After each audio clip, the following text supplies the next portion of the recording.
and welcome to today's webinar, Advancing Safe Routes to Parks in the Time of Coronavirus. We are so happy to have you here, and I'm just going to give folks a moment to pop in. And I see a lot of people sort of heading in, and it's so good to have all of you here. Let's get started in a moment.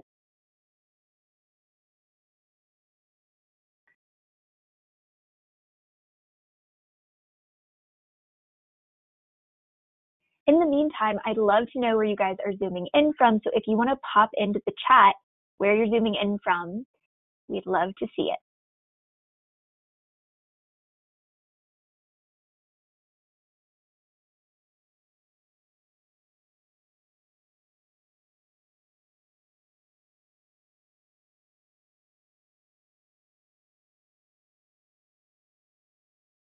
Yeah, we had turkey pot pie, I guess, on Sunday, and have you ever done the new season pie crust?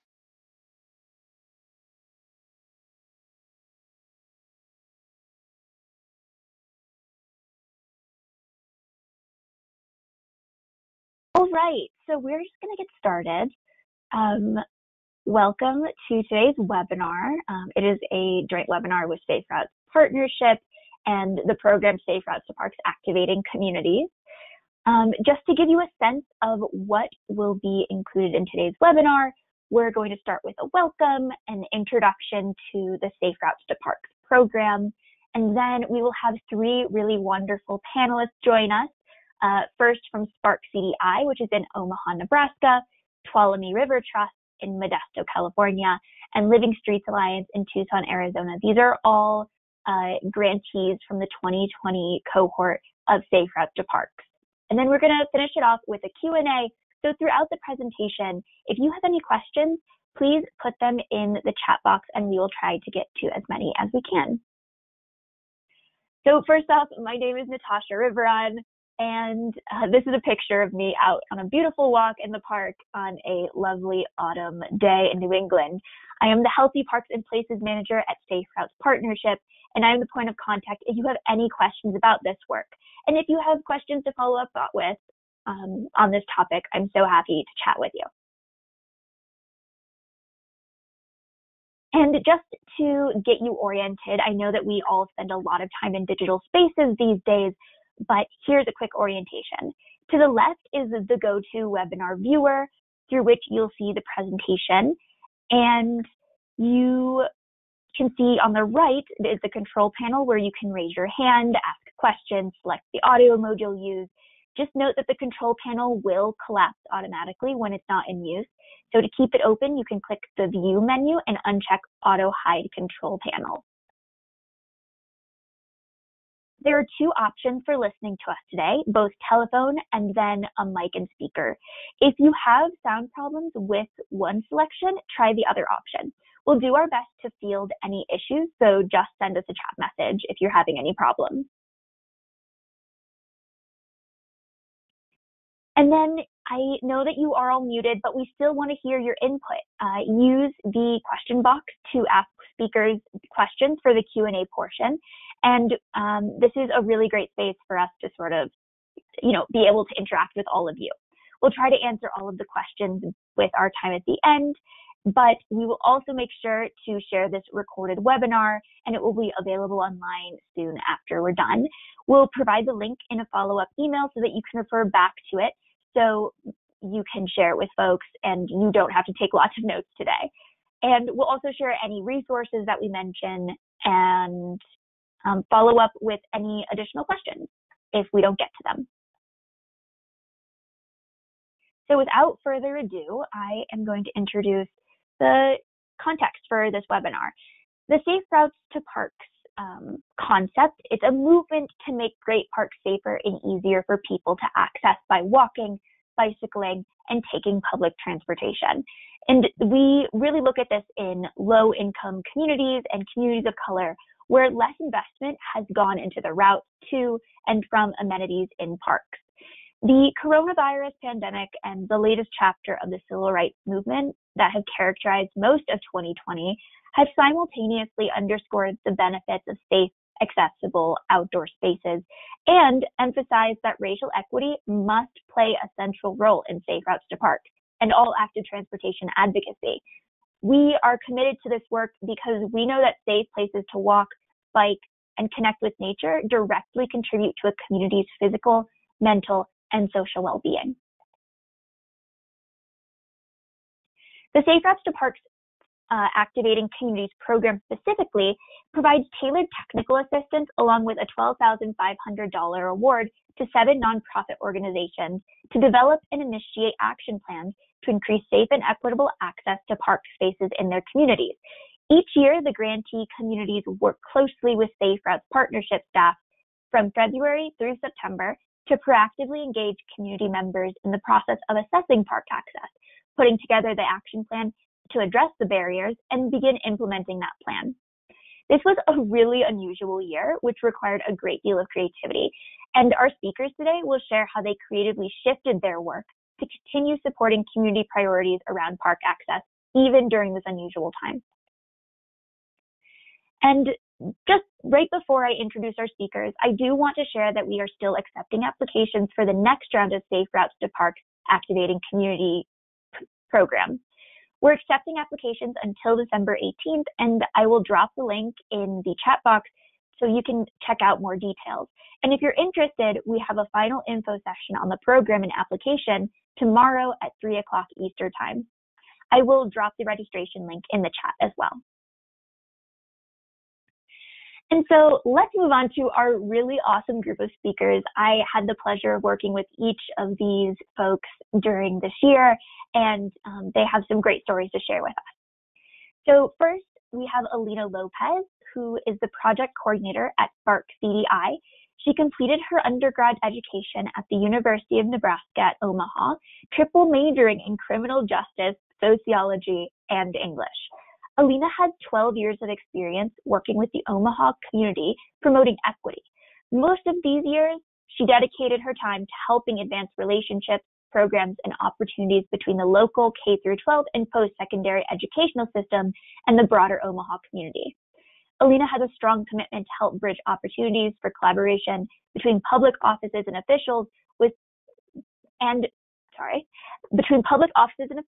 decision-making power and the local residents impacted by those decisions. We're so happy to have you, Alina. And then next we have Edgar Garyvee. He is the Community Relations Manager for the Tuolumne River Trust. He comes to TRT from the San Joaquin Valley nonprofit sector with experience in community organizing, coalition building, organizing, and advocacy and volunteer recruitment. Edgar works with residents living in underserved riverside communities with a primary focus on Modesto's airport neighborhood to participate in grassroots actions in the neighborhood via community collaborative discussions, town hall meetings, and meetings with decision makers and elected officials.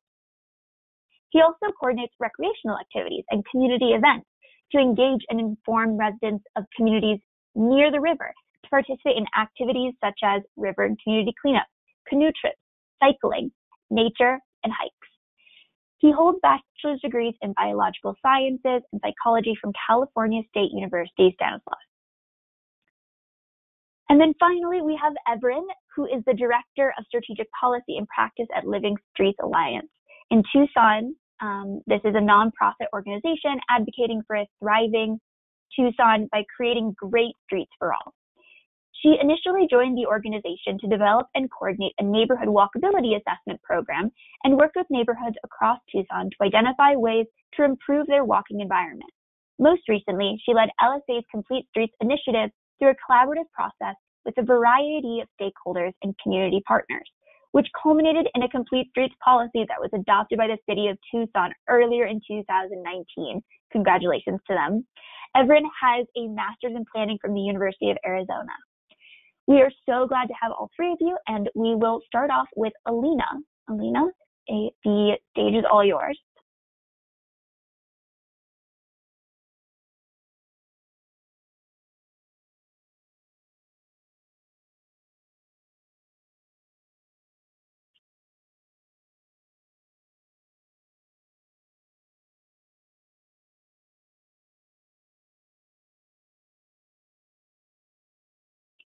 And Alina, I don't know if you are muted, but you might be. Okay, there I am. I was having a little bit of difficulty with the mute button. But hello, everyone. I am so glad to be here. Thank you for having me. I want to give a quick context to who I am. I was charged with the project coordination for the Brown Park Revitalization Project. So I work for this wonderful organization called Spark, and Spark is a community development intermediary who all in all, their mission is to invest in neighborhood transformation. And so I was blessed to be able to play a part in the Brown Park Revitalization Project. So a bit of context to Brown Park Revitalization Project and Brown Park itself. Brown Park is rich in history and has, give me just a second, I have a bit of, can you guys see my screen? Yes, okay, let's see. It's having a bit of difficulty with the screen here on my end. Okay, so it's rich in history and it's been it's a 15-acre park. Really, it's privately managed. It also has a privately managed ball field in the middle, situated just east of Morris Middle School in the heart of South Omaha, and some may have called it the hidden jewel of South Omaha. Up the hill is a historic pavilion and a play area that has not seen investment for over 30 years, and that is up until January of 2019, I believe. So wanted to make some emphasis to the importance of starting a project with a strong coalition. In January of 2019, this project came to life when a group of neighborhood leaders were engaged by a civic engagement organization called the Harlan Worker Center. And they were asked what was important to them about their community. And they responded that a safe place for kids and families to gather was really important for them. So Spark became involved because of their expertise in managing projects and having a really strong relationship with public entities and to include the city. So some of the partners for this project included the Harlan Worker Center. Like I said, they were a nonprofit civic engagement organization that were charged with leading the resident relationships and neighborhood leadership development. Also part of the project team was Omaha Community Foundation. They are a collective that connects philanthropists with the people and nonprofits who are making impact. Alina? I'm sorry, yes? One moment. Do you want me to pull up your presentation? Oh, are you not Natasha seeing it? No, It's just a white screen. Okay, please. So sorry. Yeah, sorry. One moment, no problem. I didn't want to interrupt, but I'm happy to pull it up. Just one moment.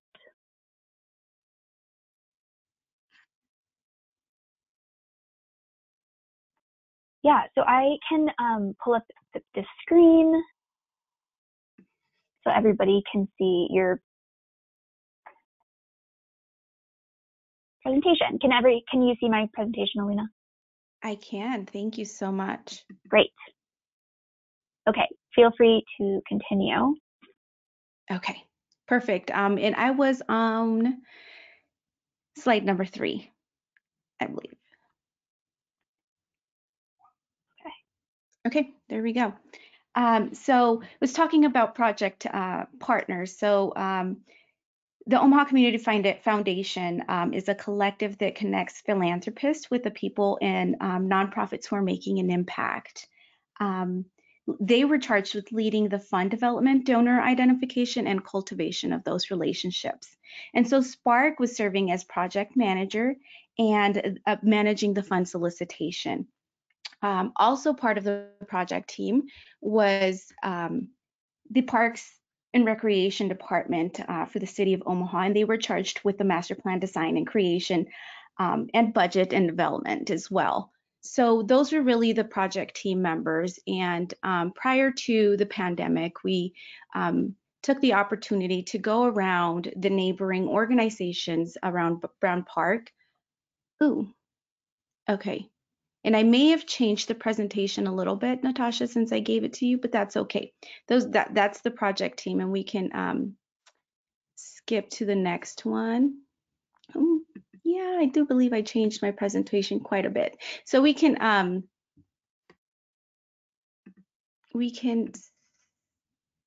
go back to a couple slides and we'll just take it from there.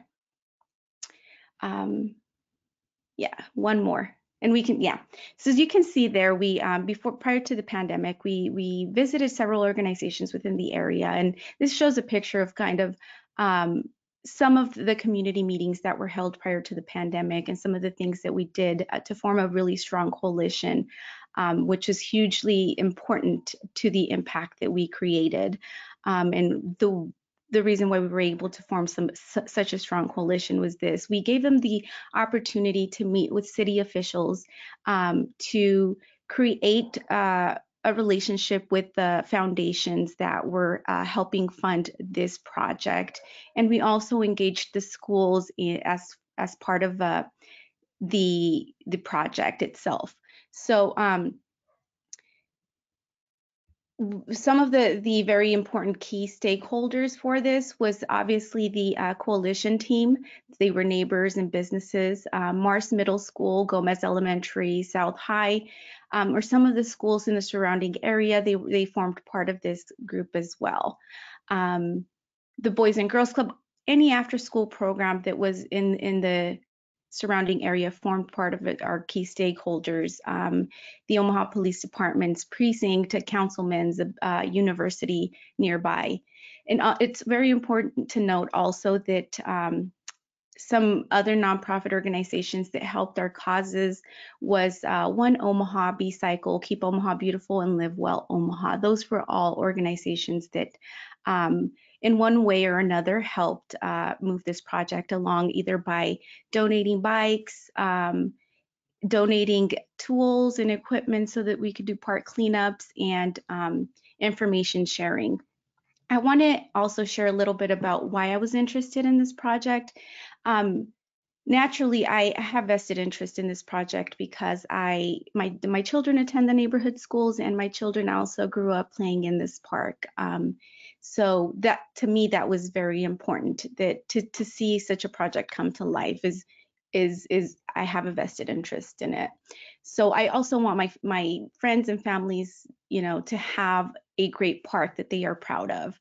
So I really enjoyed from this project the eagerness from the neighborhood residents to help lead the project.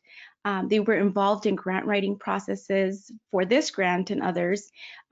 They were so eager to learn about the city's policies and to speak to foundations directly.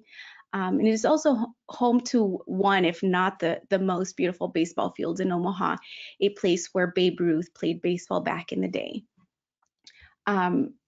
Access to the city parks prior to our engagement with the city was really non-existent. We don't have a process for how city engages residents for parks, for park projects. So thanks to this coalition and the project team and the positivity that we've received, there is now a model to follow when it comes to park projects in the future.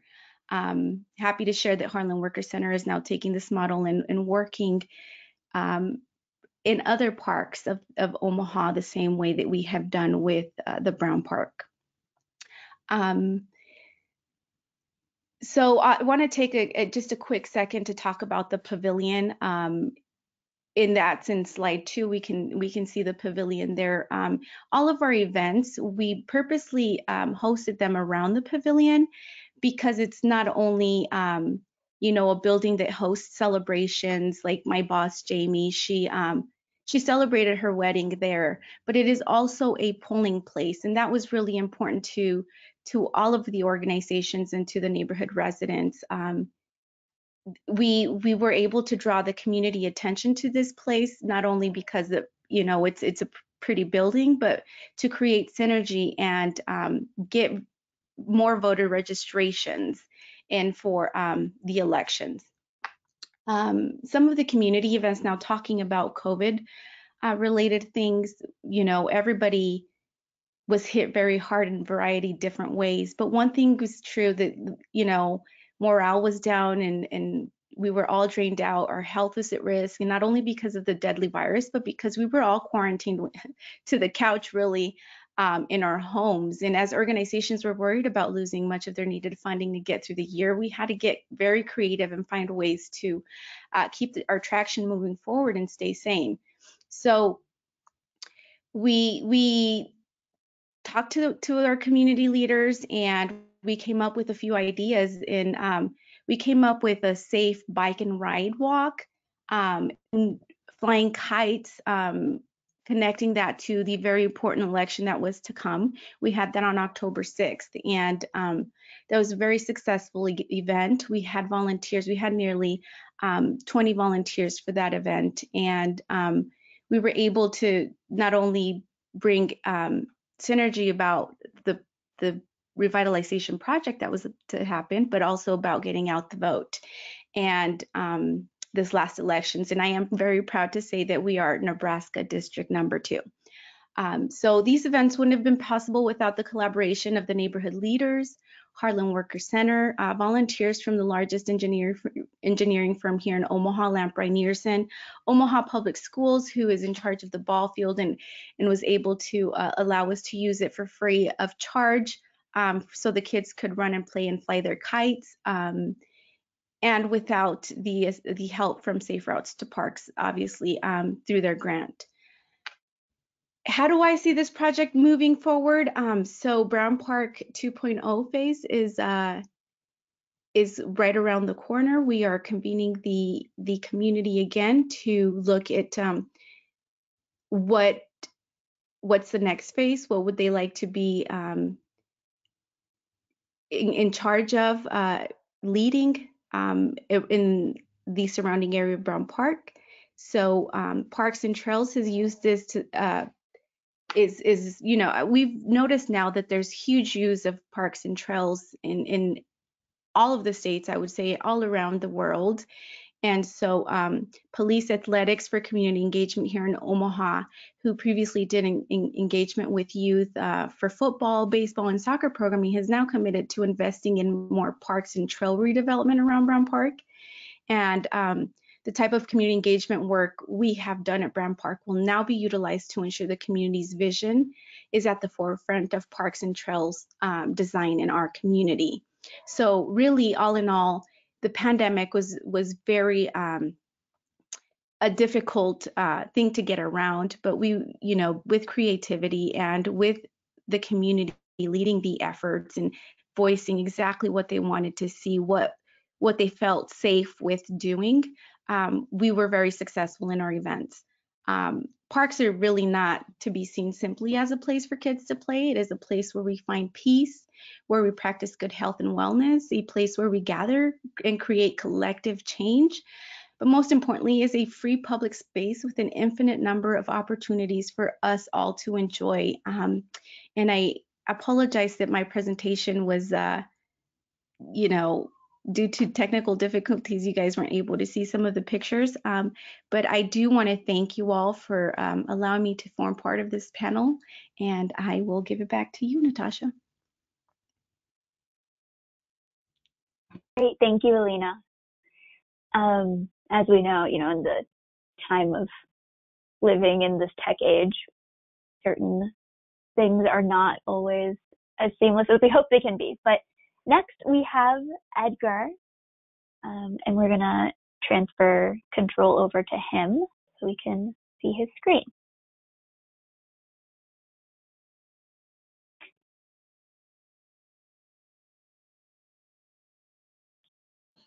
Hi, good morning, everyone. Thank you for joining us. For some of you, afternoon in the East Coast and in other parts of the United States. My name is Edgar Garyvee. I am the Community Relations Manager for the Tuolumne River Trust, and wanted to thank Safe Routes Partnership, as well as the other panelists, for taking time out of their day to be here with you. So we were one of the 10 grantees for this Safe Routes to Parks initiative, which is in its infancy stages, and it was really a great way to continue the work that we've been working with here in the Central Valley in California.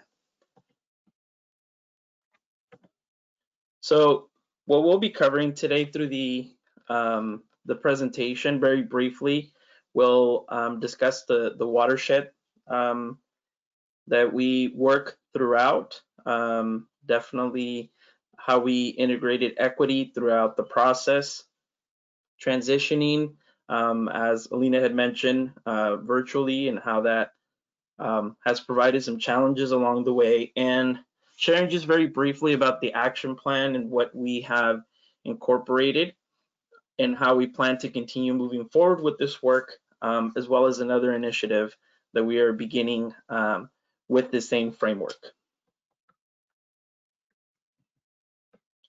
So the Tuolumne River watershed, if some of you are familiar with California, begins in the Sierra Nevadas, and it's 162 miles of river. So we have 3 different offices in where we do our work, where our focus is on developing healthy, vibrant riverside communities, as well as the Tuolumne River.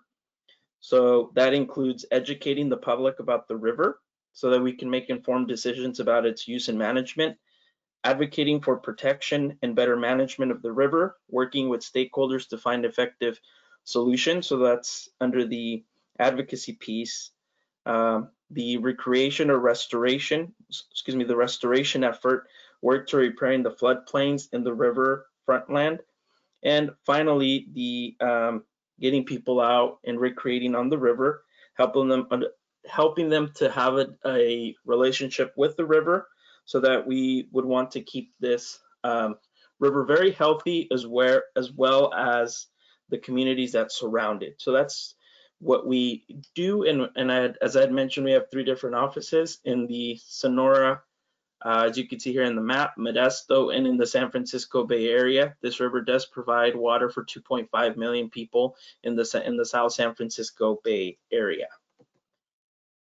The river parkway for which we work in Modesto, as you can see on the screen, is the river is highlighted in blue. The parkway is this regional parkway is 7 miles or 500 acres. The community in which has been mentioned in Modesto's airport neighborhood.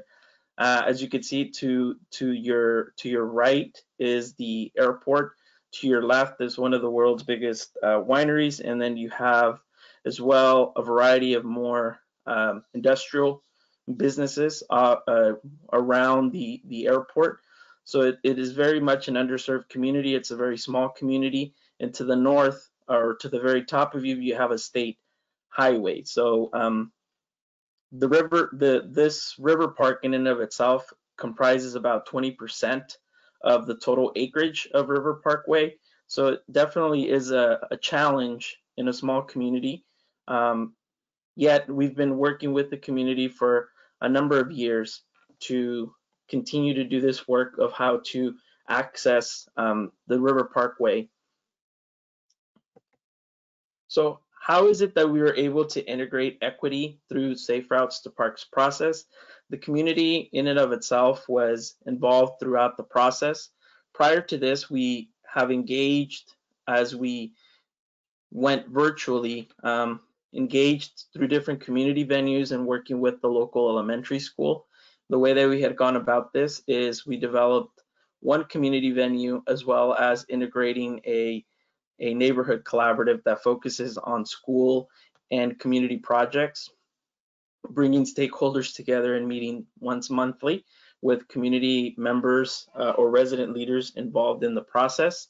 And then having 2 community venues, one that the school already has in place, the Parent Cafe, which provides information about services throughout the community, service-based, as well as information about medical services and such. And then the charlas comunitarias, or the community chats, where we also meet twice monthly, to discuss community and school projects. As COVID hit, we were meeting again with about 10 to 15 residents to discuss the different community challenges, including safely accessing the park, as the city oversees the park system. It's actually a joint powers authority between 3 different jurisdictions: the county, Stanislaus County, City of Ceres, and City of Modesto. Yet the City of Modesto is the one that oversees the actual processes of the park, the maintenance, the operations, and such. So as we're moving through this work with the community and integrating this, the city does not provide recreation programs along the river parks, and that's something that we are very much passionate about and are offering to the best of our ability as a nonprofit in working with community and grassroots efforts to provide these opportunities for the broader community and the public to engage in these beautiful hidden parks along the river. As COVID hit, we met with the community, and there was very much a vested interest in, as we're moving virtually, to really look at finding different ways to strengthen their leadership capacity and learning being in a digital world, whereas a lot of us throughout the country are faced with digital divide, and community members not having a lot of these skills and having to learn these on the go, with their kids being at distance learning. So what we did is we decided to do this, and have only met really once, which was in the implementation activity. So with that in mind, a lot of it was done virtually, and the Parks Committee throughout this project and moving forward has been 2 community organizations and Catholic Charities Environmental Justice Program, Tuolumne River Trust, the collaborative, which makes up all of the members, the Orville Wright Elementary School Healthy Start, and the City of Modesto Parks Department. So that's really how we were able to engage, and again, the residents and some of the other partners in this process have participated to some extent throughout this Safe Routes process. So again, here's just a picture of where we've met within the community and being able to provide leadership and engagement opportunities both at the park and in the community. So this is a picture of the Healthy Start at the school. So we're very much in tune and knowing what is in the neighborhood. It is the only school in the neighborhood. It is a small community of about 5,000 people, with a majority of the community leaders being monolingual Spanish speakers. And then see to the bottom in the middle, you see our engagement moving forward into the digital world. As we first said, as we're transitioning back now into the digital world or virtual world, our community capacity building and efforts had to be different. So the way we engaged through them was by developing a small survey, which, as you can read on the screen, had 3 goals, which is the community able to participate? The community members, are they able to participate? Yes or no? Do they need resources due to the pandemic? Was there anything else that they needed for us to connect them to? Do they have access to an electronic device? So it could be a laptop computer or a cell phone. And do they have reliable internet so that they're able to connect? And also to understand the community members' knowledge on how to use online tools and applications. We surveyed and we actually outreached to the 40 community leaders that have been most active. And as you can see, 10 of them were able to participate throughout the process. We found that 5 of those leaders owned a tablet or computer, yet didn't know much about the online tools and applications. And then only 2 of those leaders had some working knowledge or some knowledge of how to use the internet tools and applications. So again, since a majority of these leaders are monolingual Spanish speakers, our classes were majority in Spanish, but we definitely made all the materials are available to the community in Spanish and English. When we had an opportunity to do that over a 3-month period, we met with them twice a week for 1 hour. The typical meeting was either some sort of envisioning exercise or an icebreaker. The lesson, and then they had some exercise that they would be practicing on their own, and we would convene back and ask in questions about these, about what they were able to find throughout the process. Obviously, all these different classes or these different applications that they learned about had to be incorporated into the program. Their preferred electronic device was their cell phone, is what they know how to use, is what they were comfortable with. So the community members, as you can see, learned a variety of different online tools and applications, to how to write an email, to how to navigate and use a search engine on the internet or an internet browser, how to make an event flyer using a free program called Canva, and then taking advantage of the different programs through Google that are available, as most of the Android telephones or even the iPhones have access to these documents, sheets, Google Slides, forms, and maps. And they were also part of the process as we were developing a virtual or digital survey, community survey, and a walking audit. We also filmed the actual park by taking a bike ride and filming it. So about 40 people participated in that virtual walking or park audit. So all of this was done online,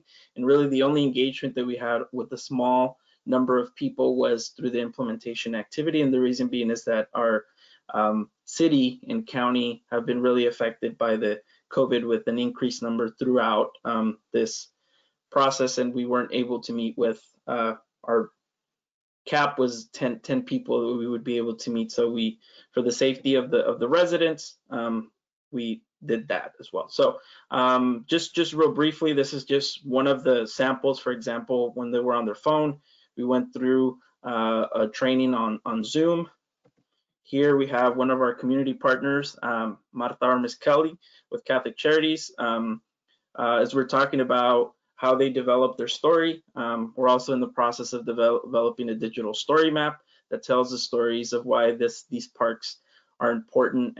We're also working with Santa Clara University, which I'll talk about more towards the end. So this is just an example of one of our community meetings and different questions that we asked throughout the process. As I had mentioned, there's definitely some challenges along the way, and I'm sure you've done that. I won't go very much into detail on them, other than having a balancing act between distance learning and participating in the project, specifically as it refers to the community residents. The quality of the participation, what I mean by that is that we were looking at quality over quantity. So we had a small number of really engaged community members, yet they weren't able to participate all the time.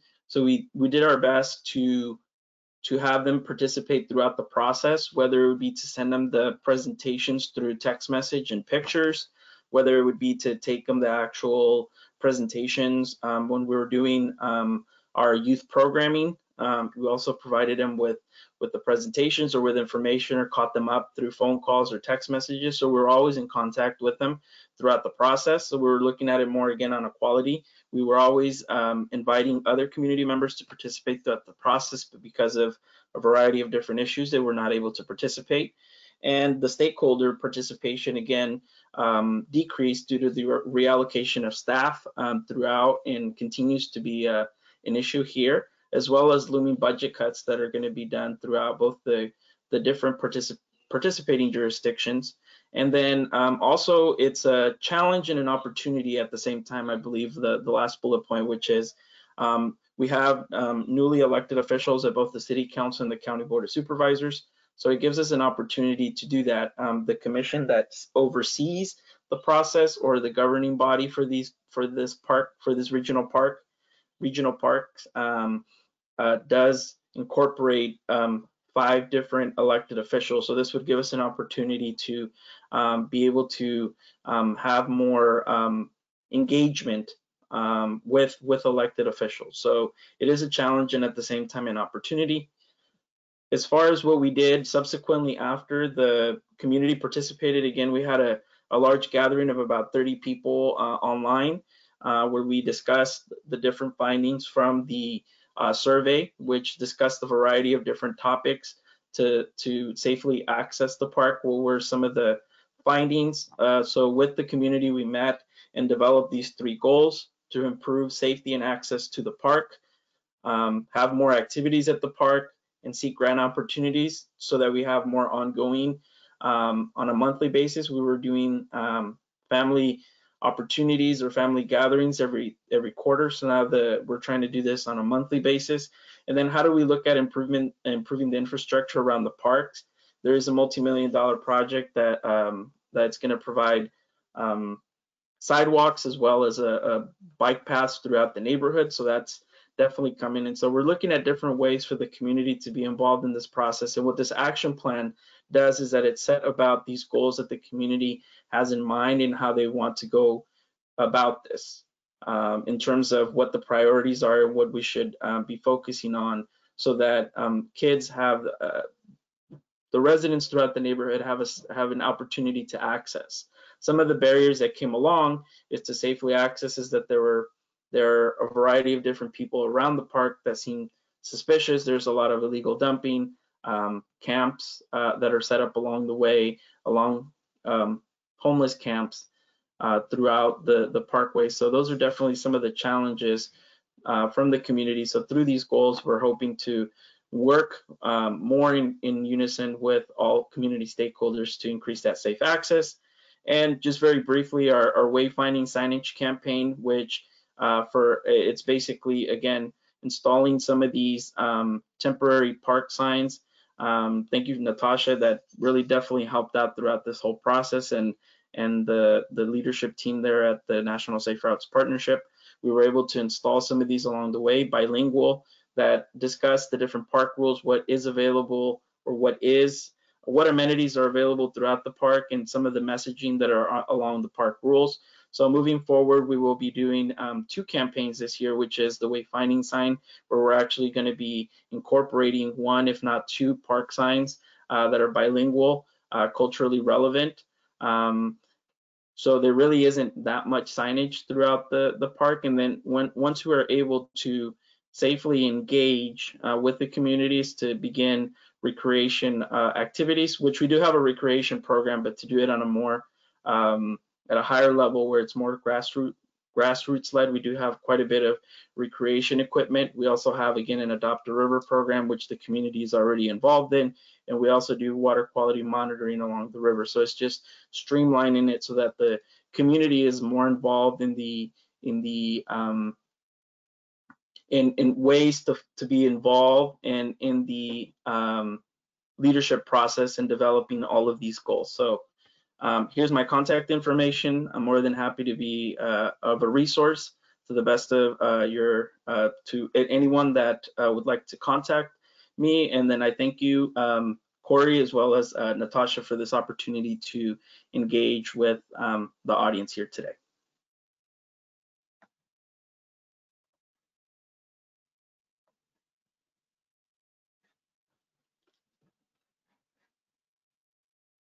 Great. Thank you so much, Edgar. Next, we will have Evren.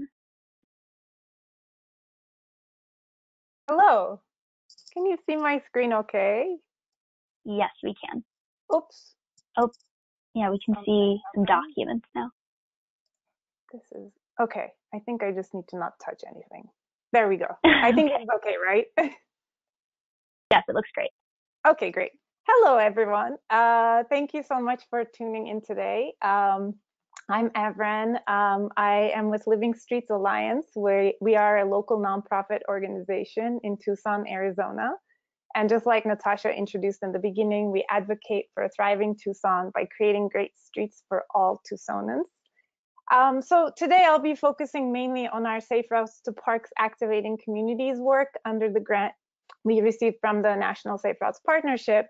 But just to give you a general idea about our organization, very briefly, we also partner with a number of school communities as part of our Safe Routes to School program.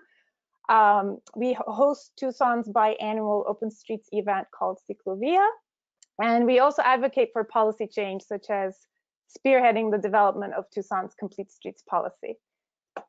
I'd like to start out with some background information to help frame our work under the Safe Routes to Parks Activating Communities program, and also describe how it shifted in light of the coronavirus pandemic. Back in November 2018, City of Tucson voters approved Proposition 407, Parks and Connections Bond, which is a $225 million bond package for improvements to over 100 city parks, as well as building over 130 miles of connections projects. And these connections projects are things like, greenways, shared use paths, bicycle boulevards, and pedestrian safety and walkability improvements. These connections projects were selected to provide safe and comfortable access, not just to parks, but also to other community destinations like, recreation centers, libraries, schools, transit facilities, and whatnot.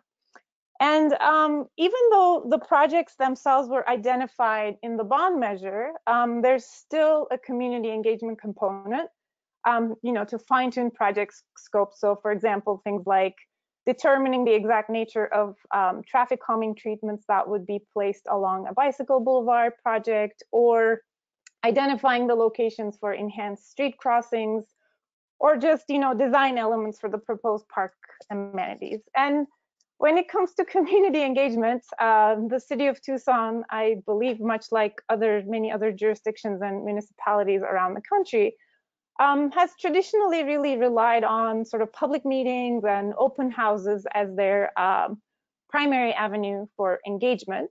But that being said, in the past couple of years, and this is partly due to some of our work under the Complete Streets Initiative, and partly because of staff and leadership changes that have taken place at the city, there's really been growing awareness about the shortcomings of these traditional outreach and engagement strategies, and particularly when it comes to reaching out to diverse communities and elevating their voices. So along with this reckoning, the Department of Transportation and Mobility at the City of Tucson, they started exploring what they call non-traditional strategies to supplement these open house style meetings that they're hosting as part of Prop 407 connections projects. And for the first time in its history, really, the department started partnering with consultants other than PR firms. And that included organizations like us, Living Streets Alliance, to help facilitate community engagement activities as part of Prop 407 connections projects. And during the initial phase of Prop 407, we partnered with the city on a couple of these projects, and we really wanted to pursue strategies to, make community engagement more diverse, inclusive, welcoming, and ultimately more joyful, I would say. So these are just some images from the events that we hosted and organized during that initial phase. And just want to share an anecdote sort of, that marks the beginning of our Safe Routes to Parks work and what prompted us to apply for this grant in the first place. So it was a summer evening back in 2019, and we were hosting this ice cream social and a bike and movie night at a neighborhood park. And this was for an upcoming bicycle boulevard project. So as you can see in the photo on the right-hand side, people started trickling in, mostly folks from the neighborhood. We had free bike repair going on. There was ice cream. People started talking to, staff from the city transportation department, looking at project documents. Some folks started spreading out their picnic blankets for the movie that was going to start when it gets dark. And I think it was like halfway into the evening, a neighbor showed up who lives literally right across the street from the park where we were hosting this event. And he started asking me, he came up to me and he started asking me questions about the park improvements that will also be coming to the park itself, also through Prop 407. but the parks piece, right? So we were there for the connections piece, and this would be happening through the parks piece. And, you know, I didn't have the answers. And of course, there was no one there from the Parks and Recreation Department, because we were there to do community engagement for a very specific bicycle boulevard project. And it's under the purview of the Transportation and Mobility Department. So if you can picture this, here we were standing at this park across the street from this neighbor's house, which was also slated for Prop 407 improvements. And basically, a staff person from the Transportation and Mobility Department told this person that, you know, down the road, the Parks Department will also be doing their own engagement, and they'll be contacting neighbors, and that would be the time when, you know, these questions could be answered and you would be having conversations and whatnot. So, and I would say that was really an aha moment for us, the Living Streets Alliance crew, that is, because we really saw an opportunity, you know, to break down some governmental silos and explore possibilities for more coordinated and collaborative community engagements.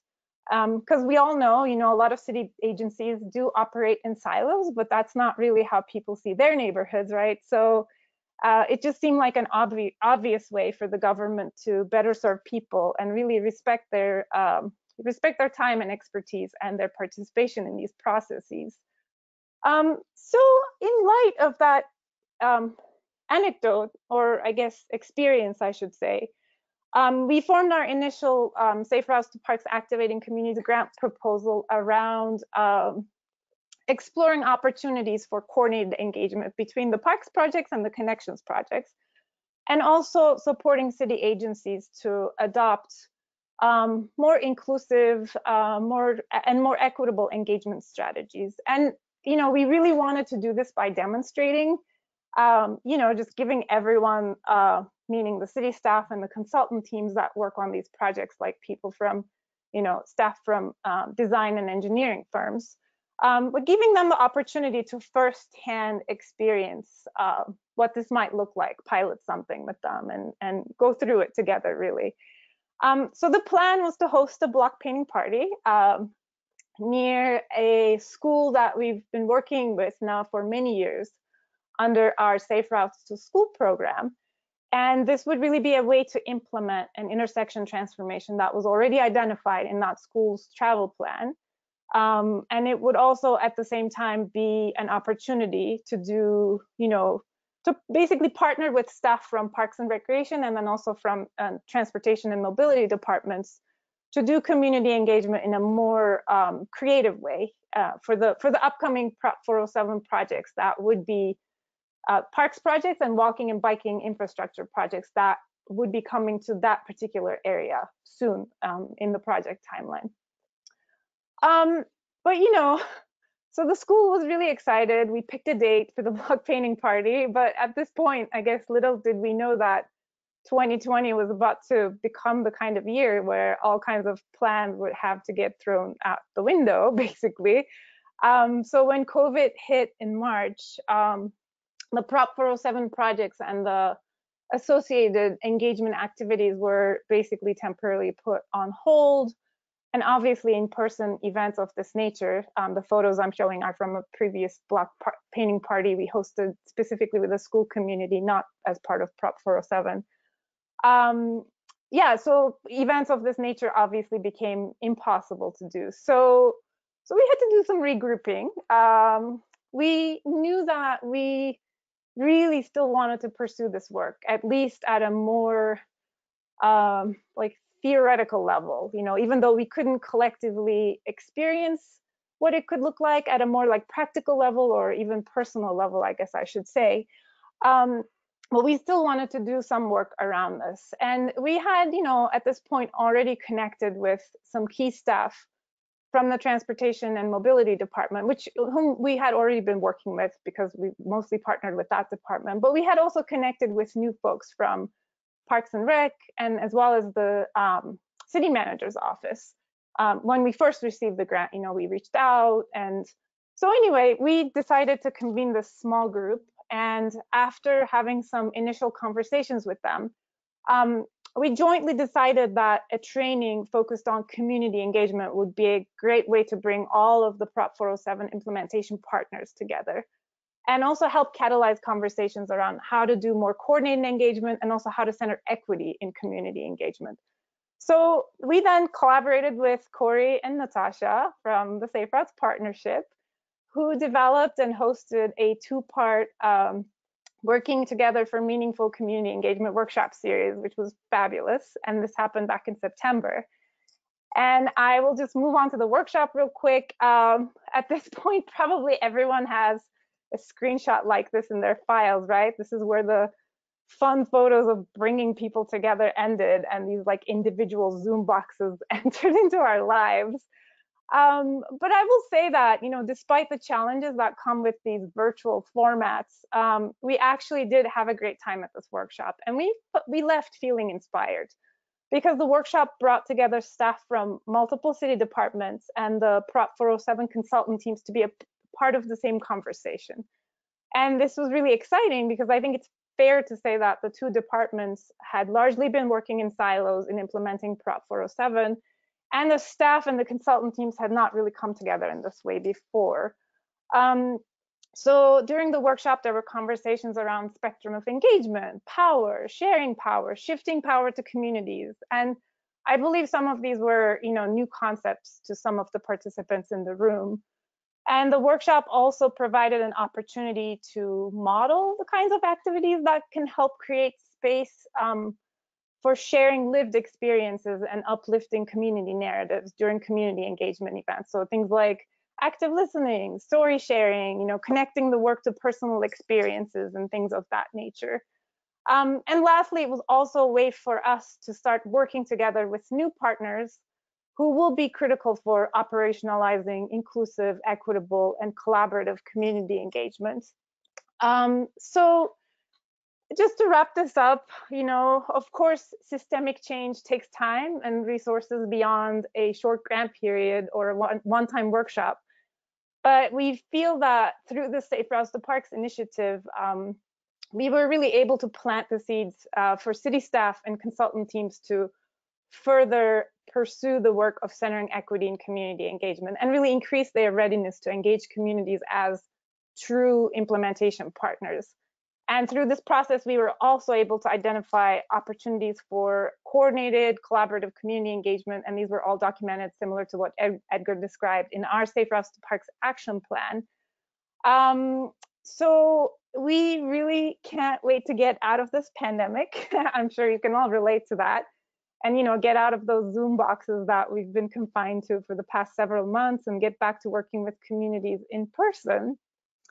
But while we had to shift our work and pivot our focus a little bit, we are really grateful that we were able to tap into the valuable resources of the Safe Routes Partnership and help support the Prop 407 implementation partners, particularly the folks at the city, to do this internal capacity building work. And we believe that it will help ensure that we can all partner together to do better community engagement when we come out on the other side of this. With that, thank you so much. And that concludes my part.